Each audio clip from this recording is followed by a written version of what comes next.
महादेव, आपको सीधे ले चलते हैं ऋषिकेश, जहां पर मुख्यमंत्री पुष्कर सिंह धामी लाइव आ रहे हैं। क्या कुछ कह रहे हैं वो आपको सुनवाते हैं।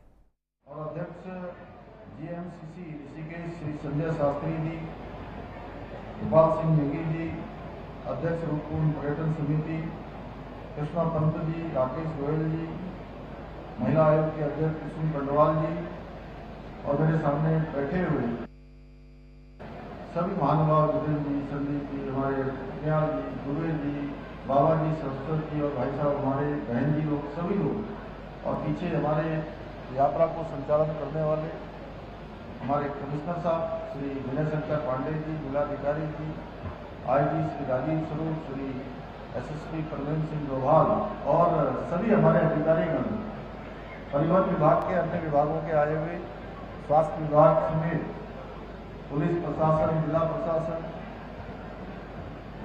सभी अधिकारीगण, सभी कर्मचारीगण, ऋषिकेश क्षेत्र के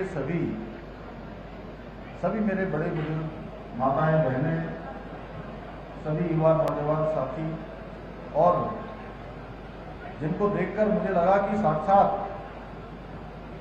हमारे जो है भगवान यहाँ आए हैं। जब मेरी माताएं मुझे कहने लगी कि हम जो है दर्शन के लिए 8 तारीख को यहाँ पहुंच गए, सच में जो यात्रा करने जा रहे हैं, और यात्रा हर कोई करना चाहता है। मैं अपनी माँओं से कहना चाहता हूँ कि हर किसी के मन में होता है, जिसके मन में भी अभी सुबोध भाई कहते हैं सनातन, तो सनातन जिसके मन में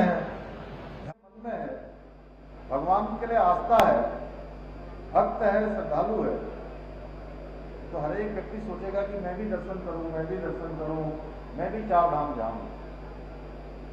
लेकिन 4 धाम वही करता है जिस पर भगवान की कृपा होती है।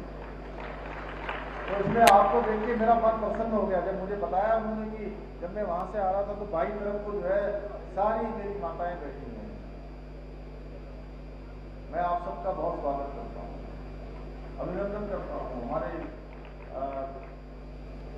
ब्रह्म कुमार, ऋषि कुमार, जिन्होंने यहाँ पर पहुंचने पर हम सबका स्वागत किया और बड़ा सुंदर उन्होंने मंगल आचरण किया, उनका भी मैं बहुत धन्यवाद करता हूँ। सबसे पहले तो मैं आज 4 धाम प्रदर्शन यात्रा व्यवस्था समिति के द्वारा जो आज ये 4 धाम फ्लैग मार्च कार्यक्रम यहाँ पर किया गया है, फ्लैग ऑफ कार्यक्रम, उसके लिए मैं आप सभी का बहुत आभार व्यक्त करता हूँ, आपको बधाई देता हूँ। कि सुंदर कार्यक्रम वर्षों से आप सब यहाँ करते रहते हैं, और मैं भगवान बाबा केदार बद्री विशाल जी से प्रार्थना करता हूँ कि प्रत्येक वर्षों की भांति ये यात्रा इस वर्ष भी सकुशल तरीके से चले, श्रद्धा और भक्ति के साथ इसका समापन हो और भगवान की कृपा हम सब पर बनी रहे।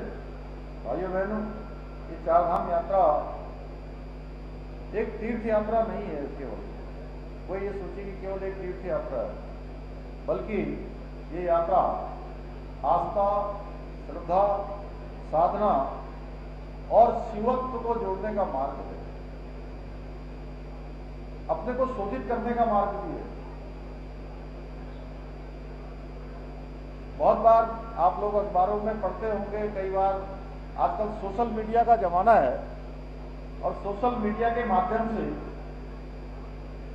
कई बार यात्रा में, क्योंकि ये बड़ी कठिन भौगोलिक परिस्थितियों में यात्रा होती है, भौगोलिक परिस्थितियां कठिन है, रास्ते भी थोड़ा कठिन है।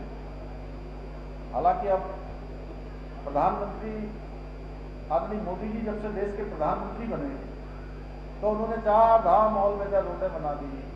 भगवान बद्री विशाल का मास्टर प्लान, उस पर तेज तरीके से काम हो रहा है। बाबा केदार का स्थान जो पूरी तरह से क्षतिग्रस्त हो गया था, वो आज फिर से उसका नवनिर्माण हो गया है, पुनर्निर्माण हो गया है, भव्य केदार और दिव्य केदार बन गया है।